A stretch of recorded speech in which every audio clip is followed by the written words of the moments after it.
Good morning guys, সবাই কেমন আছেন? আজকে আমি হাঙ্গেরি নিয়ে কথা বলবো। হাঙ্গেরিতে স্টুডেন্ট ভিসার ratio, income plus tuition fees কেমন হতে পারে। ইউরোপের অনেক উন্নত একটা দেশ হচ্ছে হাঙ্গেরি। হাঙ্গেরিতে স্টুডেন্ট ভিসা বর্তমান রেশিওটা অনেক ভালো। ফেব্রুয়ারি ইনটেকে অনেক ভালো ভিসা দিয়েছে তারা। আশা করতেছে সেপ্টেম্বর ইনটেকও দিবে। হাঙ্গেরিতে ভিসা পাওয়ার জন্য আপনাকে প্রথমে যা করতে হবে, আপনার যদি আপনি ব্যাচেলারের জন্য অ্যাপ্লাই করেন তাহলে এসএসসি এইচএসসি মার্কশিট আর আইএলস হলে ভালো। তাদের আইএলস সর্বনিম্ন রিকোয়ারমেন্ট হচ্ছে 5.5, আর যদি আইএলস না থাকে তাহলেও আপনি অ্যাপ্লাই করতে পারবেন।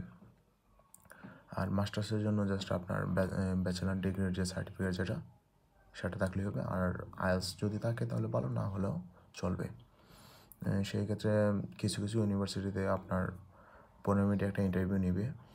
আর যদি তারা মনে করে যে 15 মিনিট ইন্টারভিউ নেওয়ার পরে যদি মনে করে যে তারা আপনার একটা এক্সাম নেবে, যেটা হচ্ছে এন্ট্রান্স এক্সাম, সেটা নিতে পারে।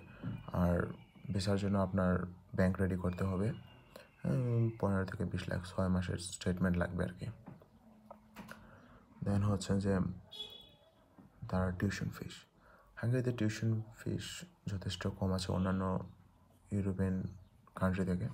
এটাতে মনে করেন যে আপনার যদি পাবলিক ইউনিভার্সিটিতে পড়েন তাহলে আপনার 3 থেকে 4 হাজার ইউরোর মধ্যে হয়ে যাবে। আর যদি প্রাইভেট ইউনিভার্সিটিতে পড়েন তাহলে আপনার 6,000 থেকে 7,000 ইউরো লাগতে পারে, যেটা বাংলাদেশি টাকা প্রায় 8 থেকে 9 লাখ টাকা। আর হচ্ছে ইনকাম, এখন হাঙ্গেরিতে 30 ঘন্টা কাজ করার পারমিট আছে স্টুডেন্টদের। সো সেই ক্ষেত্রে একটা বড় পসিবিলিটি আছে যে আপনি একটা ভালো অ্যামাউন্ট ইনকাম করতে পারবেন। হাঙ্গেরির পাবলিক ইউনিভার্সিটি বা প্রাইভেট ইউনিভার্সিটি অ্যাপ্লাই করার জন্য বা তাদের ইউনিভার্সিটি শুধু সব ধরনের রিকোয়ারমেন্ট জানার জন্য আপনাকে হাঙ্গেরিয়ান যে অফিসিয়াল যে ওয়েবসাইট আছে সেটার মধ্যে আপনাকে যেতে হবে। আপনি যদি ওই জায়গায় যান তাহলে আপনি দেখতে পারেন অনেকগুলো জিনিস তার সুন্দরভাবে সাজিয়ে রেখেছে।